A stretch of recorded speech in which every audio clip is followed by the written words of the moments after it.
Durante la Edad Media, Oviedo fue uno de los lugares de peregrinación más importantes de la España cristiana, el segundo después de Santiago de Compostela.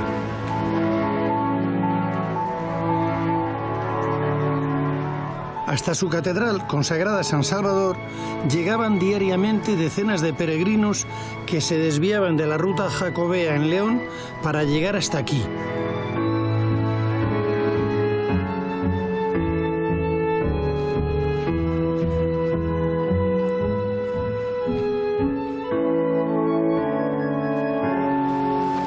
Esta catedral de Oviedo era un gran centro de peregrinación, debido fundamentalmente a la fama de las reliquias que atesoraba la Cámara Santa.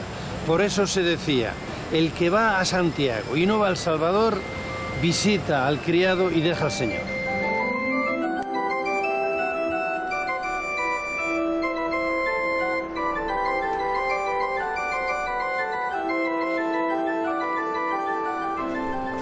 Vamos a hacer un poquito de memoria. Y recordemos que en el año 711 se produce la invasión árabe de la península ibérica. Desde el sur van hacia el norte. En 5 años ya están en Asturias, sin apenas encontrar resistencia hasta que aquí en Asturias se tropiezan con Pelayo, que en la batalla de Covadonga vence por primera vez a los musulmanes. A partir de ahí se inicia la Reconquista y se forma el Reino de Asturias. En total hubo 12 reyes asturianos. El primero fue Pelayo y la primera capital-estado, Cangas de Onís. Uno de esos reyes asturianos, Alfonso II el Casto, decide trasladar la capital del reino de Asturias a Oviedo. Y con ese motivo construye aquí un palacio y una serie de iglesias, entre ellas San Tirso y una basílica prerrománica en el lugar donde hoy se levanta la catedral gótica.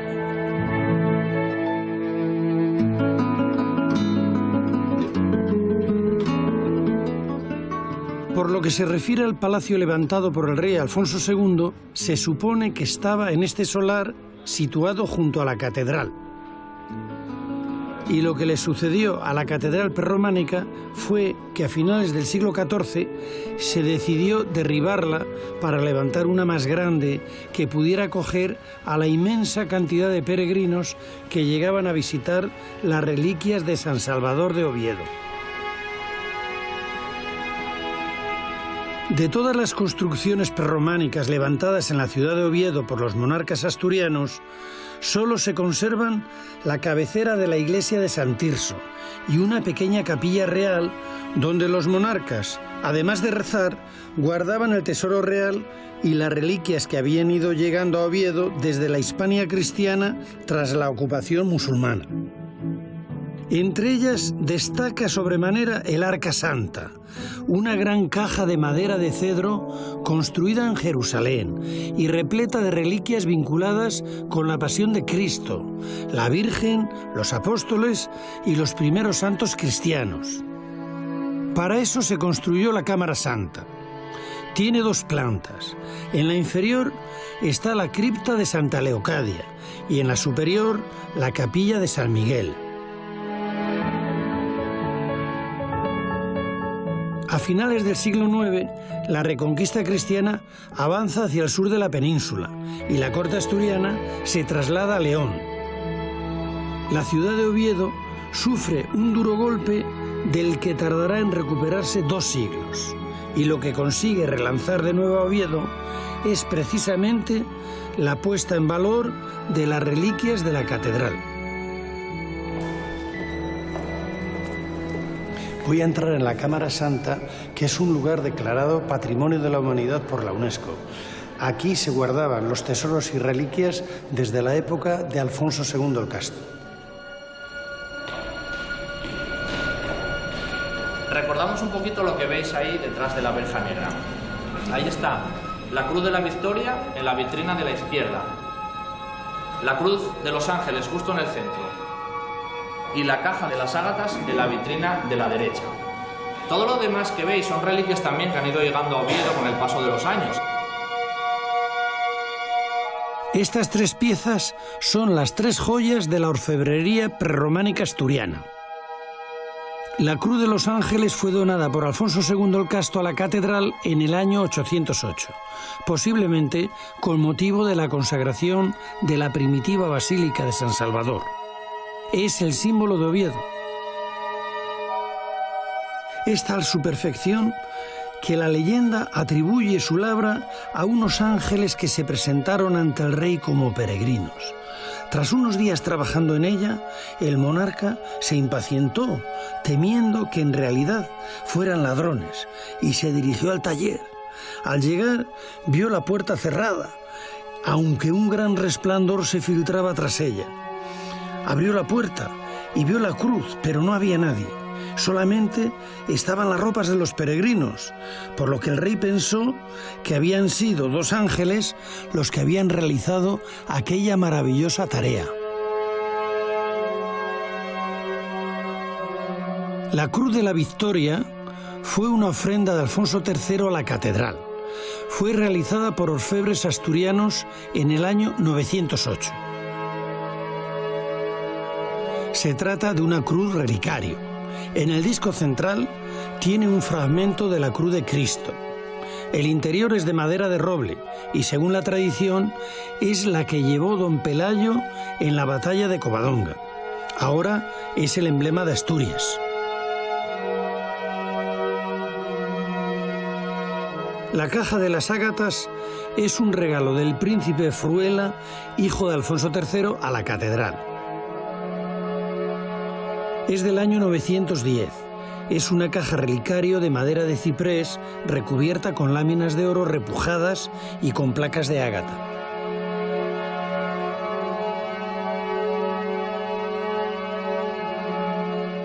El Arca Santa es la otra gran obra de orfebrería de la Cámara Santa. En este caso es ya románica, porque es del siglo XI. Este es el aspecto que adquirió el arca tras ser recubierta por un repujado de plata que regaló el rey Alfonso VI tras un acto solemne muy especial, la apertura del arca. Hasta ese momento se desconocía lo que el arca contenía.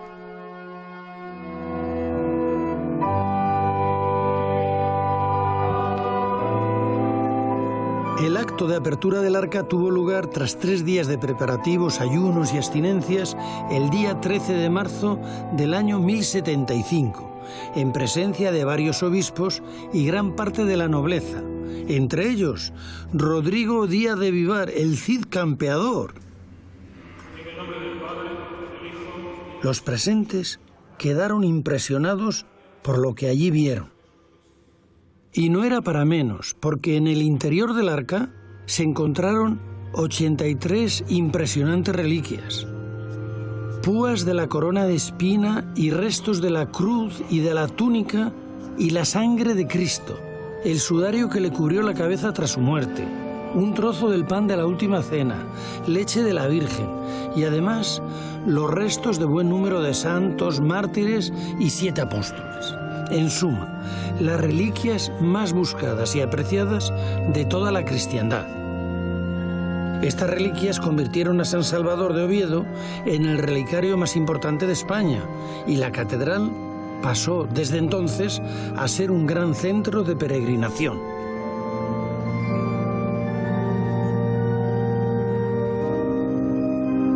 El sudario está allá al fondo, detrás justo de la Cruz de los Ángeles. Allí se ve la réplica, porque el original se saca solamente 3 veces al año. 3 misas que se celebran en el altar mayor de la catedral. Diferencias entre la sábana santa de Turín y el sudario de Oviedo. Los sudarios se ponían a los crucificados cuando bajaban de la cruz. La sábana santa de Turín se ve un rostro, una cara, se ve un cuerpo. En el sudario de Oviedo no, se ven solamente manchas de sangre difuminadas. La Iglesia Católica reconoce los 2 lienzos como oficiales. Luego ya es cuestión de fe, cada uno puede creer o no. ¿Quedó más o menos claro? Las reliquias tienen un papel determinante de intermediarios entre los hombres y la divinidad. Pues sí. ¿Por qué adquieren ese culto? ¿Por qué tienen, vamos a decir entre comillas, esa magia a las reliquias? Sí, bueno, el culto a las reliquias ya viene de antiguo, de las persecuciones de los cristianos en época romana, pero sobre todo ese potenciar el culto a las reliquias va a tener lugar sobre todo en la Edad Media, a partir de una necesidad real de ofrecer a la cristiandad algo a lo que agarrarse para salvarles de la desesperanza en la que había caído el hombre cristiano occidental ante las presiones de todo tipo que tenía. Presiones a partir de las invasiones de los infieles, que padecía en España fundamentalmente por el Islam, las hambrunas, las pestes, etc. Las reliquias se le presentan al hombre cristiano como una escala de salvación y un medio para tener esperanza. Es el primer peldaño para comunicar. Sería una terminal de la divinidad, en alguna medida. Efectivamente. Alguien que ha vivido con santidad, que ahora está en el reino de los cielos y que intercede. Eso es. Antes de acabar el siglo XI, la catedral prerrománica se vio enriquecida con un nuevo campanario, el de la Torre Vieja. Originalmente era una torre defensiva que fue transformada en torre campanario. Es una de las primeras muestras del románico en Asturias. Por esa misma época, a la catedral se le añadió también un claustro románico.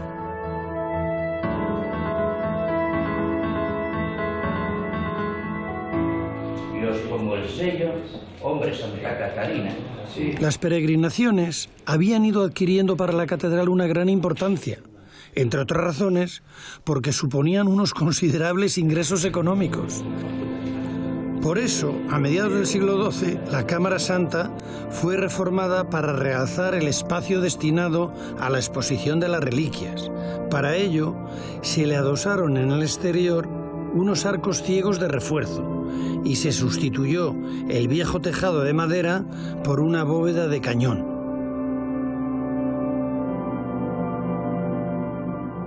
Las 6 dobles columnas que sujetan los arcos de apoyo de la bóveda fueron decoradas con un original apostolado, distribuido por parejas y hablando entre ellos.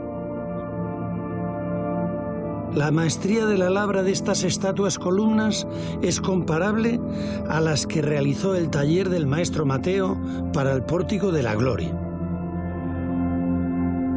La decoración de la estancia se completó con un calvario, del que solo se conservan las cabezas de Cristo, de la Virgen y de San Juan. Los cuerpos de estas figuras iban pintados sobre el muro. También estaban decoradas con pintura románica las paredes y la bóveda, pero desgraciadamente no se conserva nada. No cabe duda que la estancia quedó a la altura de lo que allí se exponía.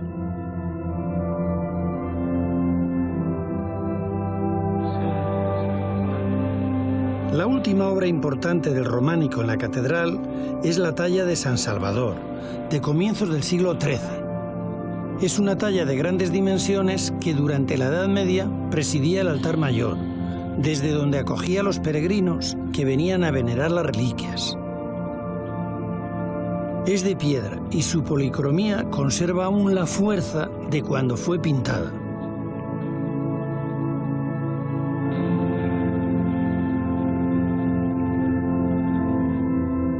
Esta es la sala capitular, el lugar donde se reunían los canónigos para decidir los asuntos del gobierno de la catedral. Y fue precisamente aquí donde comenzaron a finales del siglo XIII las obras de la nueva catedral gótica.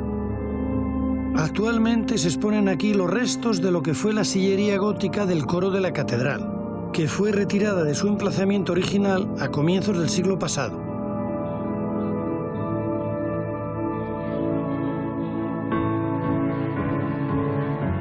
Las obras continuaron por el claustro.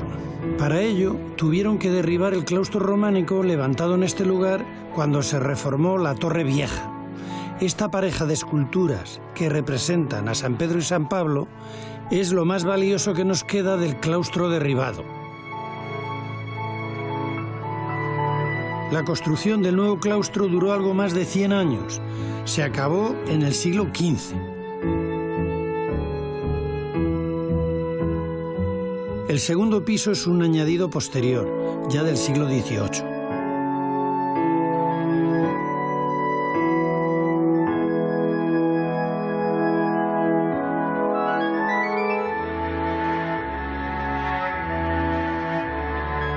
Las obras de la iglesia con las que finalizó la reforma de la catedral se iniciaron en 1382.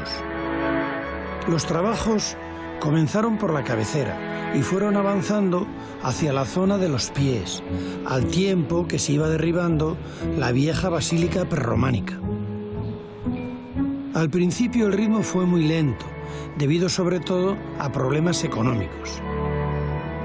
Para conseguir fondos, el cabildo, además de pedir créditos, tuvo que empeñar algunas piezas del tesoro catedralicio y además vender insignias, lo que ahora son pins, y otros recuerdos a los peregrinos. No se conoce el nombre del arquitecto que proyectó la catedral, pero sí sabemos que un arquitecto asturiano, Juan de Candamo, estuvo al frente de las obras durante 30 años, en la segunda mitad del siglo XV. No llegó a ver el cierre de las últimas bóvedas, pero casi. Se terminaron estas a finales del siglo.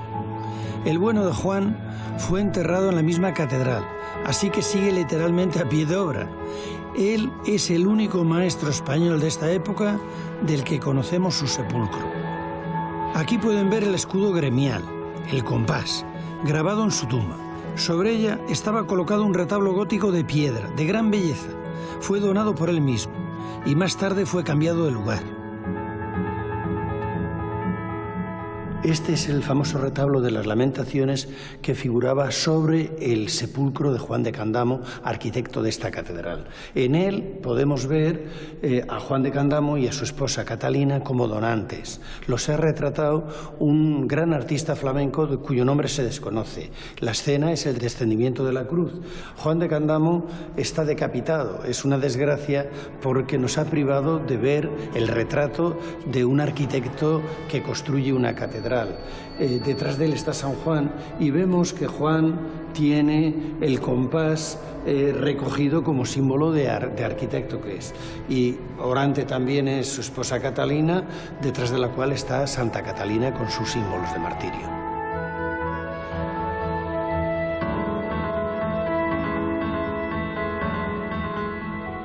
La Catedral de Oviedo es una de las catedrales góticas españolas que más tardaron en acabarse.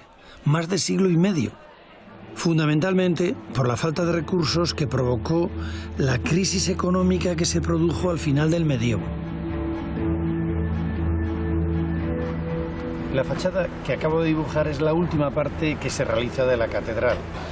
A principios del siglo XVI, el Cabildo convoca un concurso. Lo gana Juan de Badajoz, el Viejo, que viene de trabajar de la Catedral de León. Su proyecto consiste en 2 torres flanqueando 3 puertas, una fachada de 3 puertas. No consigue acabarlo y le toca a Gil de Hontañón acabar la única torre, la famosa torre de la Catedral de Oviedo. De las 2 torres proyectadas por Juan de Badajoz, solo se llega a construir una. Su historia es muy accidentada. En 1575, 25 años después de haber sido terminada, la derribó un rayo. El remate actual fue proyectado por Rodrigo Gil de Hontañón, a quien se debe el último piso y la aguja que culmina la torre, que llega a alcanzar los 70 metros de altura. Su diseño es una mezcla de motivos renacentistas incorporados a un gótico muy depurado. Don Rodrigo murió antes de ver terminada su obra, la torre que ha acabado siendo el símbolo de Oviedo. La función más importante de una torre es la de servir de campanario. Entre las campanas de esta catedral hay una muy especial, que es de comienzos del siglo XIII y que pertenecía a la catedral antigua. Esa campana tiene una inscripción que dice: para honrar a Dios y a la patria. Se llama La Bamba.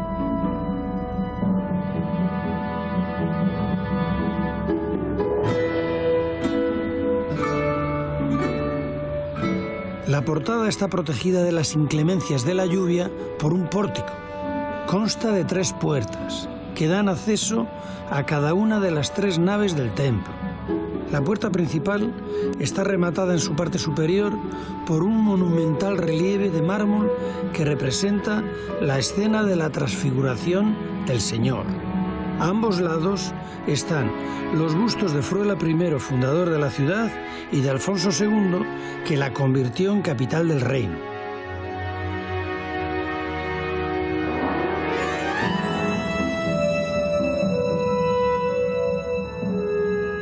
Mientras en el exterior se levantaba la fachada, en el interior se trabajaba en este monumental retablo de madera policromada. Lo hizo el escultor Girarte de Bruselas, ayudado por otros artistas flamencos. Lo empezaron en 1512. El dorado y el policromado son de otro flamenco, el pintor León Picardo.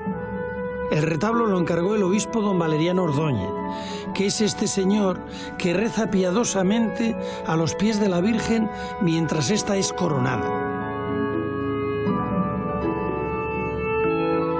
El retablo representa en 23 escenas la vida de Cristo, desde su nacimiento hasta su resurrección.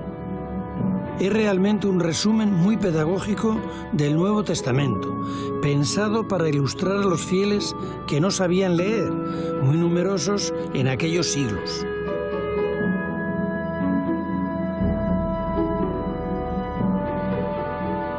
El retablo lo preside una imagen del Salvador, que es el patrono de la catedral. Si nos fijamos ahora en la escena de las bodas de Caná, probablemente ustedes no se han fijado, pero falta una de las vasijas de las bodas de Caná.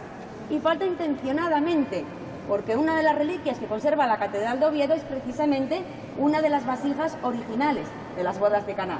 Normalmente no se exponen al público, excepto el 21 de septiembre, festividad de San Mateo.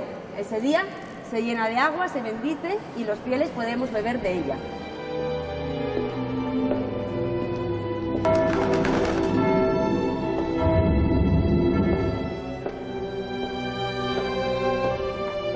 Hay pocas catedrales en España tan literarias como la de Oviedo.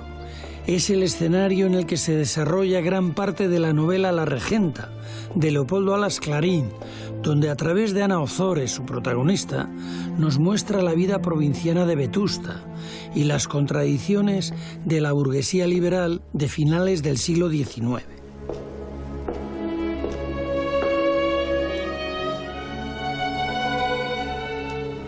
Esta catedral tiene otra cosa que es el valor literario, ¿no? El ser tan protagonista de una novela tan importante como La Regenta, ¿no?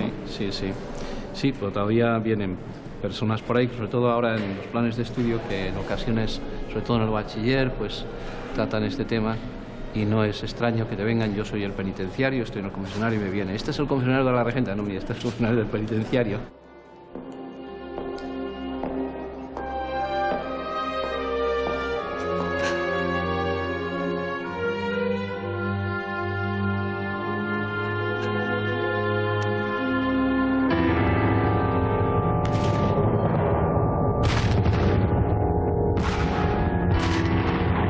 Las manos del hombre que con tanto esfuerzo y tenacidad son capaces de levantar edificios tan bellos como esta Catedral de Oviedo, son también capaces sin esfuerzo de derribarlos.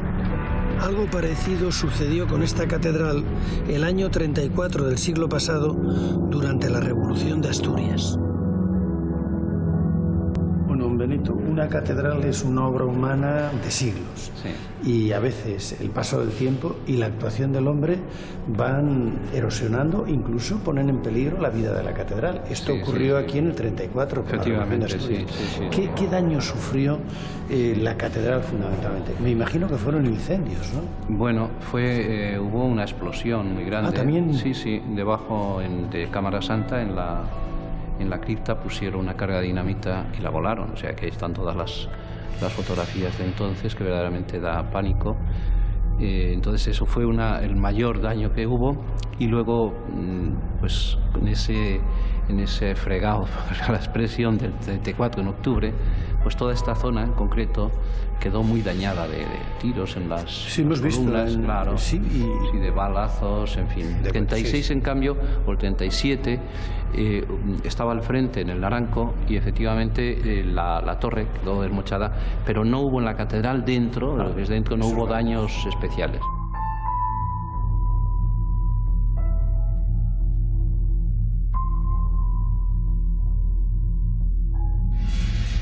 A las 7:30 de la mañana del pasado miércoles se descubre el robo.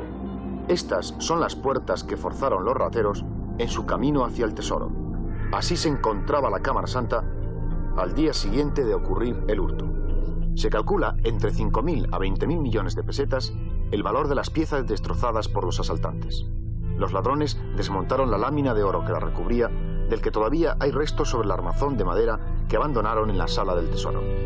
Para ello, les pudo bastar un simple destornillador o una navaja.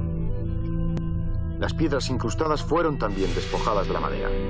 Los técnicos señalan que nunca podrá ser recompuesta.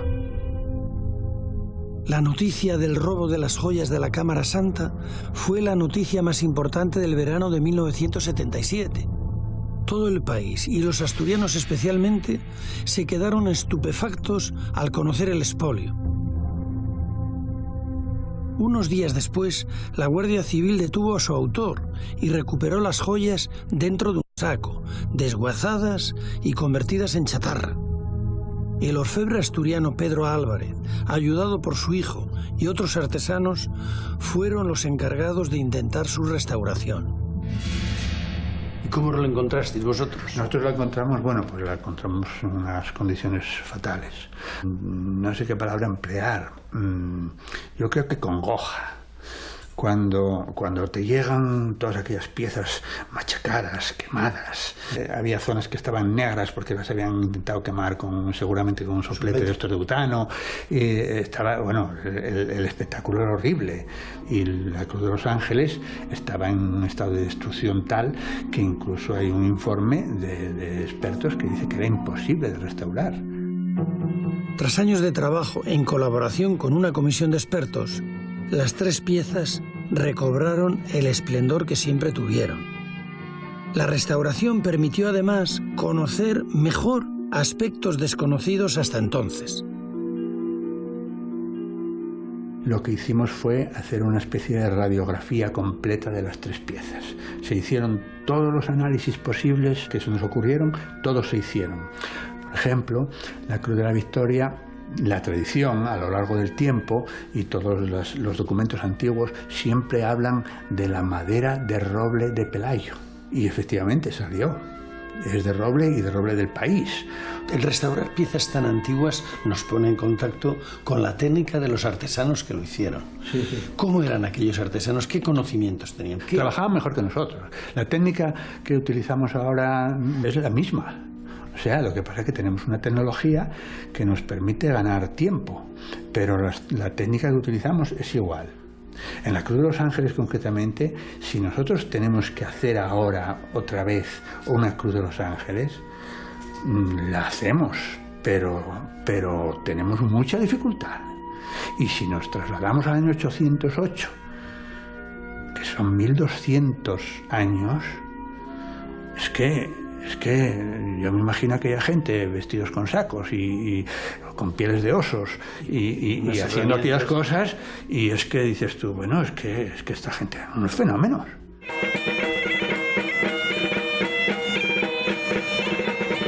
Hoy es un día de fiesta para la catedral.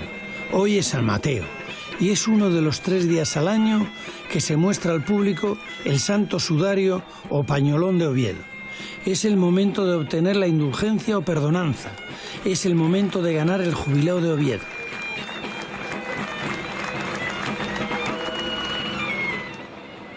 Este es uno de los muchos motivos por los que los peregrinos se siguen acercando hasta San Salvador, la catedral que guarda desde hace siglos el mayor tesoro de reliquias de todos los templos cristianos de España.